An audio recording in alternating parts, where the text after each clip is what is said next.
Greetings, friends.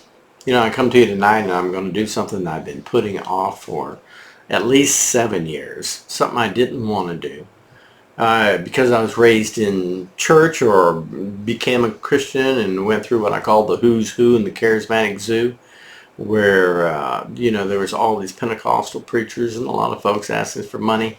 The thing I did not want to do is to ever have to ask for money. I just thought that was horrible. I want to be able to teach, train people, okay?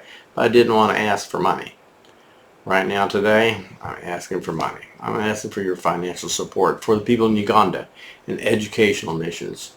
I've been working for about 7 years over there, and we've got a little small office. We got a small team of volunteers, and basically they teach self-help principles, okay, to the Ugandan people. And it all started because of a young man by the name of Simon who picked up my book. Okay, I actually didn't pick it up. I sent a bunch of these books over there, How to Do the Impossible and a whole lot more. It talks about the logic diet tool, how to solve problems and achieve your goals. Old-fashioned self-help principles. But Simon picked it up, and Simon began to use it, began to teach it, and he began to change his world. And the next thing I know, people are learning and talking about some of the things that I wrote about. Okay? From that time to this, we've printed over. Now I wrote another book that's only for the Ugandan people, or it should be for everybody, but I've only printed it over there. I printed well over 1,000 of them and have distributed them. A variety of people have done the teaching in it, as you can see when you watch some of the videos that are on here. We've printed over 1,000 of those booklets and over 3,000. Let me back up. We printed 1,000 of the booklets, more than 1,000 of our books. Our books are small books at about 30 pages, 40 pages, okay? We'll have to cut part of this out, I guess. I want to get the facts straight. We have, okay, on my own budget, on my own dollar, what we have done is have printed over 1,000 books over there. And another 3,000 booklets, which is just much smaller. They sort of fold together and teach the principles in 3 different languages. We've had a variety of people teaching over and over the principles, and let me just show you what they are real quick so that you know. This is a logic diet. This is a tool. It's a mnemonic device.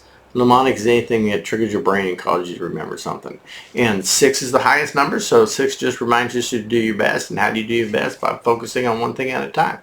Okay, and that's actually how it works. Okay, you just commit to do your best, focus on one thing at a time. Any one thing you're focusing on, there's 2 sides, is what you know and what you don't know. So you can't have a closed mind, you have to have an open mind. And we talk about Ben Franklin and the pros and the cons. We talk about short-term, long-term, cost, benefit. We talk about taking any one thing and actually dividing it down. Who had a line here? This one was actually made in 2012. I made 6 of them at that particular time, and I put a date on it, January 9th, 2012. Okay, and I signed it there. Okay, I've been teaching these principles for a long time, and I've been trying to perfect them. I've been over 6 years at USF, just taking 1 class a semester, okay, trying to learn about cognition and the learning process and how do we do things. And we literally are teaching people to just think for themselves. I really believe that a lot of people are good people if they can, but they don't know how to take charge of themselves. Here in America, people are just overwhelmed, okay? We know a lot of things, and we probably could solve a lot of problems that we don't solve, but we're just overwhelmed, and so we don't know where to start, okay? One of the things I teach is paper and pencil, okay? The most important thing we can do is grab a sheet of paper and pencil, begin to write down our thoughts. We literally give birth to organized thinking at that particular time, and that's how we take charge of our mind. We've got to equip people just to take charge of their own circumstances, their own situations, okay? And that's what we're trying to accomplish over there by giving people the tool to, feed themselves, okay? To take charge of their own circumstances. I like to teach that we take problems and we turn them into projects by running through a 1, 2, 3 thinking process. One is to focus on one thing at a time. 2 is to break it down to ask yourself questions. And 3, let me find 3 over here, is going to be, you're here in the middle, you talk to this person, get some outside advice, and that person's gone. You talk to this person, get some outside advice, and that person's gone. So now you know what that person knew, and you know what that person knew about that one thing that you want to do your best on. So it's seek advice, okay? Focus on one thing at a time. Break it down. Ask yourself questions. You divide to decide. You break things down into smaller and smaller bite-sized portions. That's how you figure out anything. So it's 1, focus on one thing at a time. 2, break it down so that you can decide. Divide to decide. And 3, you're here in the middle. Seek outside advice. But where the real power comes in is when people take that sheet of paper and that pencil and they begin to write stuff down. Okay? That's the moment that lives begin to change, because now they begin to get organized. That's what we're trying to help people to do in Uganda. That's what people are doing in Uganda. I'm headed there for 3 weeks. Come October the 15th, I fly out, and I'll be there. But when you look at the videos, we've been teaching. I went in 2017 for 3 weeks, okay? Sort of kicked things off, but Simon had already started learning these things. Simon had already started teaching these principles in here. It's really crazy. You know, one of the principles that my mother shares in there is, I have a quote in there, it says, good, better, best. Never let it rest until your good is better and your better is best. Good, better, best. And so what we're really trying to do is to help people to do their best. Take charge of their own circumstances, and the only way they can take charge of their circumstances is if they stop and think. Okay? They stop and think, and then take a sheet of paper and begin to write down what they're thinking and begin to organize those things. So everything really goes back to self-sufficiency. Self-sufficiency.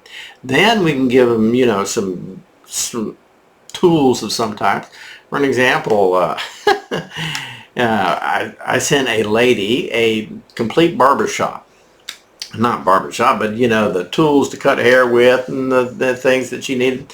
And she couldn't afford to set up her own salon. They call them a saloon down there, which is, it's just pronounced differently, okay, but they're salon. But she knew how to cut hair. By sending her what she had a dream, and she could have a mobile hair cutting facility, okay, she can go to you. She just could take the clippers and come to you if she had the equipment to get started. So we can equip people with things once they figure out what it is that they need to do. Okay? Once, you know, people need resources, yes, but we don't just give people resources. We help them figure out what it is that they need to do. Why do they need those resources? And if they're going to go get those resources, they may have to sell their self or their idea to be able to do some bartering or, you know, some shucking and jiving, okay, to get a loan, okay, to get whatever it is that they need to move forward. But if they're moving forward and they're making money and you're being productive as individuals, then they change their lives. Jim Rohn says, when you change, everything changes. When I change, everything changes, okay? The people in Uganda are hungry, and we need to help them, okay?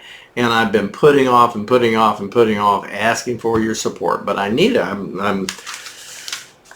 I'm actually have run my own self broke, okay, not taking care of some of the responsibilities I probably should be taking care of, because I'm feeding people in Uganda, not food, but education, knowledge, okay. We wrote a small book called Think to Prosper. Think to Prosper. You'll hear about it. You'll see a bunch of them wave it around along those lines.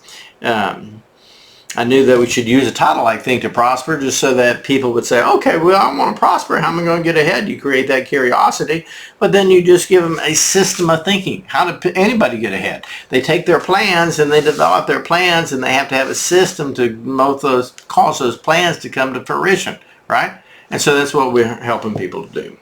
So I know I got into rattling and got on my soapbox at this particular point, so I apologize for that. But please, look at this GoFundMe program here. Share it with your friends. Help me to help people help themselves. And that's the key. Let's help people help themselves. You know, self-sufficiency. Thank you very much. Please support our GoFundMe program. Help me print more books, and maybe next time I go to Uganda, you might want to go with me. Thanks.